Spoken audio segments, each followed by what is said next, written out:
नमस्कार दोस्तों, आज डुमरी के विधायक जयराम कुमार महतो ने उस युवक को जो गाड़ी में मिला था उसका लाश, उस युवक के बारे में आज डुमरी के विधायक जयराम कुमार महतो ने खुलकर मीडिया के सामने बताया है कि उस रात को उसने जाने में कितना डर का सामना करना पड़ा था और किस प्रकार से गए थे।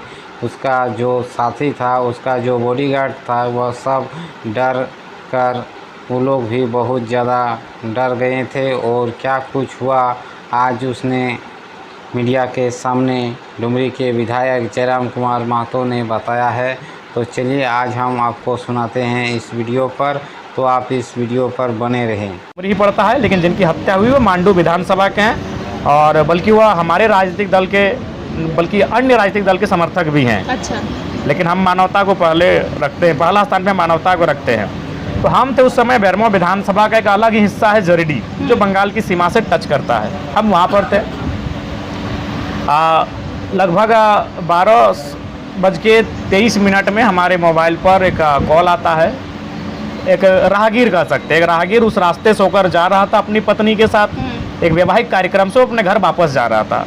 उसने देखा, उस राहगीर की तो मैं प्रशंसा करूंगा, उसकी हिम्मत की मैं दाग दूंगा, उसकी हिम्मत की मैं दाद दूंगा कि एक राहगीर रुकता है, अभी पत्नी साथ में है। अगर वो 2-3 मर्द रहते हैं और 4-5 लोग रहते हैं तो अलग बात है, उनकी अर्धांगिनी साथ में, लेकिन उसने जरा भी परवाह नहीं किया। वो रुका उस सुनसान जगह पर, रुककर उसने पार्थिव शरीर जो मर चुका था गोली लगने से उसको देखा, उसके पिताजी से मिला और फिर उसने पूछा कहाँ से हैं। उनके गाँव वालों को फ़ोन किया, उसने थाना को फ़ोन किया। तो थाना का उत्तर था जो उस व्यक्ति ने मुझे बताया कि आपके कहने से हम कैसे चल जाएंगे। थाना के जो इंचार्ज हैं उनका कहना था कि आप एक अजनबी हैं, हमको फ़ोन कर रहे हैं और आपके कहने से हम कैसे मान लें कि मर्डर हुआ है।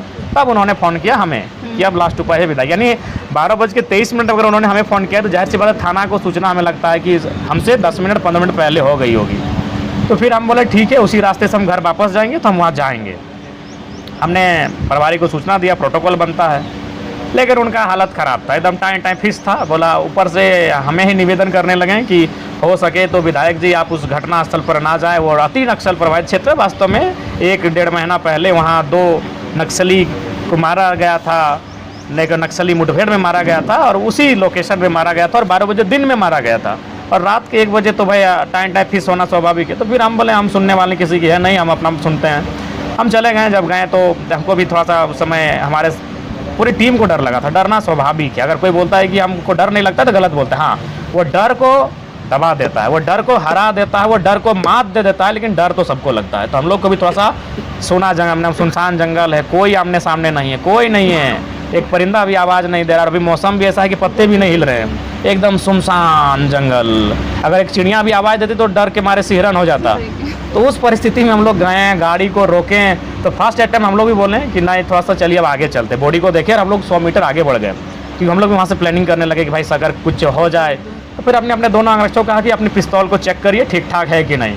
एक ऐसे भी अंगरक्षक लोग जनरली जो विधायक के साथ रहता है लोग पिस्तौल को खाली रखता है। अच्छा। काम तो लगता नहीं है। तो हम बोले कि नहीं अब तो भाई ज़रूरत का समय है, आप पिस्तौल को चेक करिए। तो फिर दोनों अपना हाथ में पिस्तौल लिए हम लोग वहाँ से निकले और बाकी जो लोग थे मेरे साथ उन्होंने हाथ में ढेला लिया। हाँ, कि माहौल रिस्की है, अंधेरा है, अगर कोई होगा तो जो भी होगा अपना बचाव तो करेंगे। ढेला लिया, 1-2 लड़का को लकड़ी मिला तो उन्होंने लकड़ी लिया और उसके बाद हम लोग वहाँ पहुँचे। तो जब इधर से हम लोग गुजरे तो उनके जो पिताजी 2 ही लोग थे, तो उनके पिताजी डर के मारे वो सीट जो पीछे की सीट है वहाँ दुबक गए थे, बैठे नहीं थे, जो नीचे जो पाँव जहाँ रखते हैं वहाँ वो दुबक गए थे, लेट गए थे।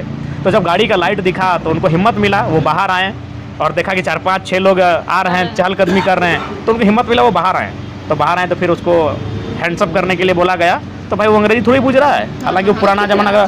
तो फिर हम बोले कि वो हाथवा खड़ा करा, जोर से बोले। तो फिर वो हाथ खड़ा किए।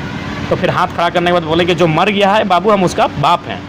तो फिर हम उसके सामने गए, वो आप बेटी सुनाए कि हमको झाड़ फूक के नाम पर 3-4 लोग लेकर आए थे और आने के बाद यहाँ रोकें कि रास्ता गड़बड़ा गया है, तो जिसके घर जा रहे हैं झाड़ फूक करने के लिए वो हम लोग को रिसीव करने भेजा है, तब उसे पूछिए कौन सा रास्ता है। तो जैसे ही हम गाड़ी का शीशा खोले, फ़ोन दिया और एकदम सटा के 2 गोली डिचके तो बोले कि मीडिया में बोल रहे हैं, उनके सामने मार दिया गया। तो उसके बाद भी हम वहाँ से फ़ोन किए 2-3 पदाधिकारियों को, तो हमको लगता है उनको भी टाइम फिक्स था, कोई मतलब फ़ोन पिक नहीं करने की स्थिति में थे। बड़ा बाबू का बयान जान चुके थे हम। तो फिर हम वहाँ से लाइव कर दिए। जब लाइव किए तो फिर भागे आए, क्योंकि लाइव विधायक लाइव है तो कोई मजाक का विषय नहीं है। तो लाइव जब कर दिए तो वो गए नहीं। तो अगर हम आपको पूरे दावा के साथ और विश्वास के साथ बोल रहे हैं कि अगर डुमरी विधायक वहाँ नहीं पहुँचता और अगर लाइव नहीं आते तो हमको लगता है पुलिस सुबह सूरज निकलने के बाद घटनास्थल पर पहुंचती। ये कड़वी सच्चाई है। और इमेजिन कीजिए, एक बूढ़ा बाप, लहू से उसके कपड़े लथपथ हैं, उसका बेटा मर चुका है, उसकी आंखों के सामने मर चुका है, लगभग 6 इंच के सामने मरा है। दूसरे सीट और दोनों सीट की दूरी 6, 7, 8, 10 इंच होगा, उतने सामने में मारा गया है। और वो सिसक रहा है, वो खुल के रो भी नहीं रहा है, कहीं आके हमको भी ना मार दे। वो अंदर सीट के नीचे घुस के सिसक रहा है वो बूढ़ा आदमी। और पुलिस इंतजार कर रही है सुबह की किरण का। वो इंतजार कर रही है कि भोर कब होगा, सूरज कब निकलेगा, तब हम अपना गश्ती दल लेकर घटनास्थल पर जाएंगे और बॉडी को अपने कब्जे में लेंगे। लेकिन ये जयराम महतो था कि नक्सल प्रभावित क्षेत्र में सर पे कफन बांधते हुए रात के 1:17 में हम वहाँ एंट्री करते हैं और लगभग पौने घंटा हम उस घटनास्थल पर आते हैं जब तक पुलिस नहीं आती है। बल्कि पुलिस पब्लिक को हिम्मत देती है, पुलिस लोगों को हिम्मत देते हैं। लेकिन ये फर्स्ट टाइम होगा कि विधायक बड़ा बाबू को बोल रहा था कि आप बॉडी को शिनाख्त करिए ना, हम हैं, खड़ा हैं, चलिए आपके थाने तक हम छोड़ के आएंगे। ये मेरा बोली था उस दिन।